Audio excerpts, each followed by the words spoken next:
नमस्कार किसान भाइयों पिछले 2 महीने से सरसों का बाजार डटा हुआ है।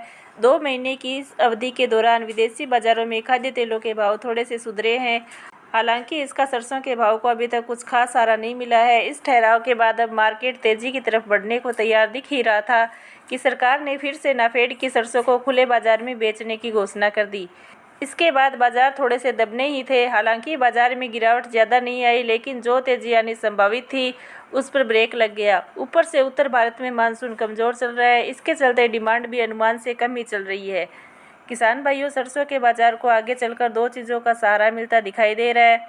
एक तो लगातार कमज़ोर चल रही आवक और दूसरा त्योहारी सीजन का आगाज़। दूसरी तरफ भाव को कमज़ोर करने वाले घटकों को देखें तो सरकार लगातार खाद्य तेलों का आयात बढ़ा रही है। आपकी जानकारी के लिए बता दें कि सरकार ने सूरजमुखी तेल के आयात को दुगना कर दिया गया है।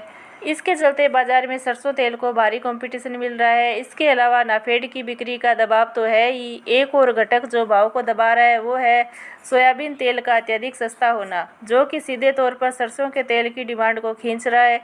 तेजी मंदी के इन घटकों का ओवरऑल प्रभाव क्या होगा, इसका विश्लेषण करने की ज़रूरत है, क्योंकि इसी से यह बात साफ होगी कि आने वाले समय में सरसों और सोयाबीन के भाव में तेज़ी आएगी या नहीं। आज की वीडियो में हम इसी प्रभाव का विश्लेषण करेंगे, तो आप इस वीडियो को लास्ट तक पूरा ज़रूर देखें।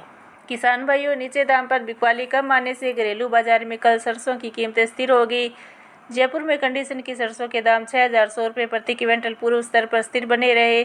इस दौरान प्लांटों में सरसों 25 से 75 रुपये प्रति क्विंटल तक बढ़ गई। विदेशी बाजारों में आज खाद्य तेलों की कीमतों में तेज़ी दर्ज की गई। किसान भाइयों, अभी तक आपने सरसों के बाजार को प्रभावित करने वाले सारे घटकों को जान लिया है। पूरे माहौल को देखने के बाद यह कहा जा सकता है कि इस समय सरसों के बाजार को तेज करने वाले घटक इतने प्रभावशाली नहीं दिख रहे हैं कि सरसों में कोई बड़ी तेजी को ला सके। दूसरी तरफ बाजार में मंदी लाने वाले तत्व भी इतने प्रभावशाली नहीं है कि सरसों को बड़ी गिरावट की तरफ खींच सके। विदेशी बाजारों से भी कोई खास तेजी या मंदी का माहौल निकलकर सामने नहीं आ रहा है।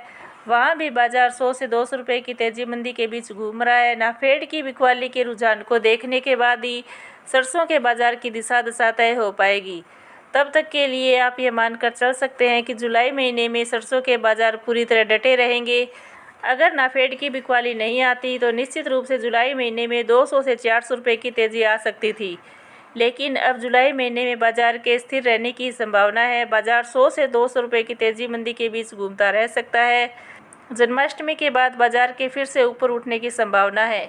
किसान भाइयों, हमारा कार्य बाजार की तेज़ी मंदी रिपोर्ट से आपको अवगत कराना है। बाकी आप अपना व्यापार अपने विवेक से करें। साथ ही साथ वीडियो को लाइक और चैनल को सब्सक्राइब भी ज़रूर करें। जय जवान, जय किसान।